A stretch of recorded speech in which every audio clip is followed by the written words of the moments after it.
In 1983, a landmark study was published titled A Nation at Risk. This report made it very clear that American schools were failing, and it touched off a wave of state and federal reform efforts. But today, decades later, everyone knows the nation is at even greater risk. Trying to revive the dead duck of state education is not a possibility. It's tough to get back to the basics of education when the real basics have been eliminated, even outlawed. So what are the real basics?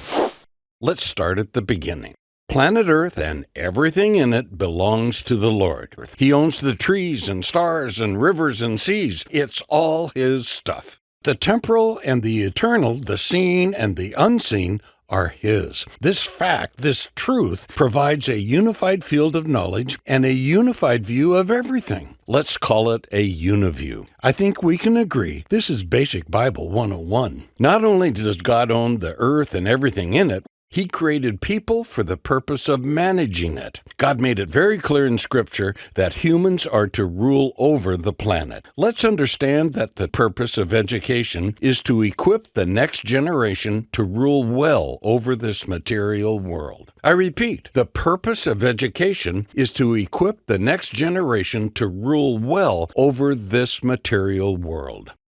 Now here's another mind-bending basic. There is no secular world, and there are no secular subjects. Whoa! God created all things good in the beginning. Even though it got messed up in Genesis 3, He still is creator and sustainer of everything, and still holds all things together by the word of His power. Whatever is profane in this world is a twisted distortion of God's good creation. Yes, we live in a broken world that needs fixing, but it's still God's world, and there's nothing secular about that.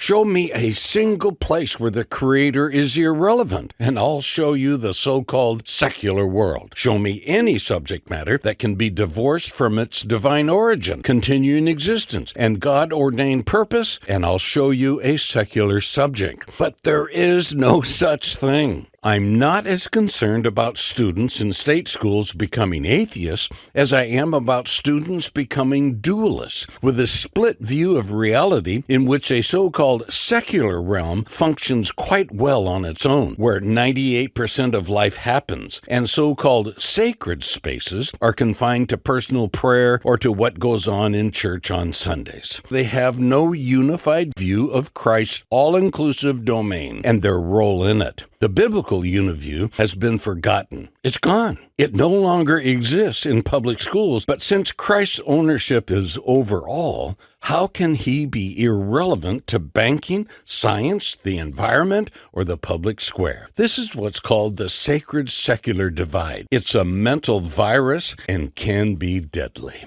Yes, Christianity is very personal, but it's far from private. That's because Christ is not private. He's relevant to 100% of life. This is where America got off track in the 1800s when we cracked the door open for the privatization of Christianity by separating Christ from math, science, history in secularized state-run schools and restricted Him to one's personal life and church. But 2 + 2 = 4 has a divine purpose, and that purpose helps us to rule well over planet Earth. Teaching this purpose is now against the law. Prior to the mid-1800s, formal education in America was mostly the concern of the church and distinctly Christian educationalists, such as Noah Webster, one of our founding fathers, the schoolmaster of the Republic, and the author of Webster's Dictionary, a uniview masterpiece. But through state-run education, America divorced Christ from every subject in the schoolhouse and relegated Him to a very narrow, private sphere of life called religion. Christ was okay for church and the prayer closet, but nothing more. We buried the truth that the entire earth is His and all it contains, from Main Street to Wall Street and everything in between and beyond, including the state itself. The founders' concept of separation of church and state has been grossly distorted. Yes, separating the church from state control and not allowing the church to control the state is definitely what the founders wanted. But separating Christianity from the practical functioning and maintenance of the state, our institutions, and our culture was not even on their radar. In 1831, the well-known French historian Alexis de Tocqueville came to the U.S. to find out what made America tick. And in his subsequent book, Democracy in America, he wrote, "The Americans hold Christianity to be indispensable to the maintenance of Republican institutions. This opinion is not peculiar to a class of citizens or to a party, but it belongs to the whole nation and to every rank of society." Webster said, "Any system of education that neglects Christianity is essentially defective. And now, not only is the duck dead, but the whole culture is on life support." The children were infected by a new religion without God, called secular humanism, which was promoted by John Dewey, a committed atheist, secular humanist, and the father of American progressive education. He rightly called secular humanism a faith. What we must realize is that the sacred-secular divide, a supposedly neutral and public replacement for Christianity, is actually anti-Christian, and there was no wall of separation between Dewey's godless religion and the public schools. In 1963, when the Supreme Court banned mandatory reading of the Bible in government schools, Justice Potter Stewart argued that this decision led not to true neutrality with respect to religion, but to the establishment of a religion of secularism. Yes, the secular supremacists got their way in the 1960s and 70s when dualism became law in our schools, and the biblical uniview was officially banned. As long as dualism is the rule in the 97,000 public schools of America and the biblical uniview is outlawed, no real fix is possible. State-run education under current laws cannot be reformed.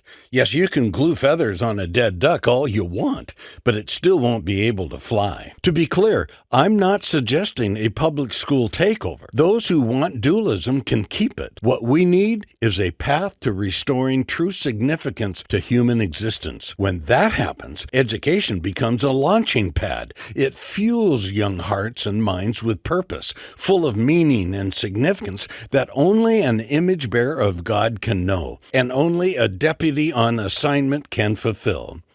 So, is there a solution?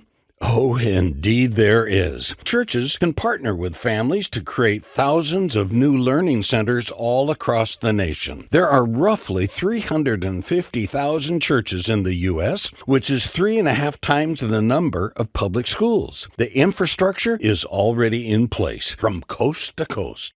But we need pastors who will embolden parents to remove their children from schools that are infected with SSD, the sacred secular divide, and work with these same parents to create affordable alternatives, such as homeschool cooperatives, outsourced homeschools, online schools, neighborhood learning pods, micro schools, and yes, brick-and-mortar schools. We can bring up the next generation with God's truth clearly on their minds and resolutely in their hearts, starting in preschool. So let me ask you, are you in? It's time to restore the uniview. Pastors, contact Renew a Nation. They provide individualized coaching services for people just like you. Learn more about their REAP offerings, including online teacher training and mentoring, on-site professional development, outstanding biblical worldview education conferences, and other resources are also available. If your church doesn't yet have a learning center, Renew a Nation has an affordable nationwide online Christian school with real-time instruction for students in grades 6 through 12. It's called Illuminate Academy. Let's commit to teaching our kids the truth. Let's restore the uniview.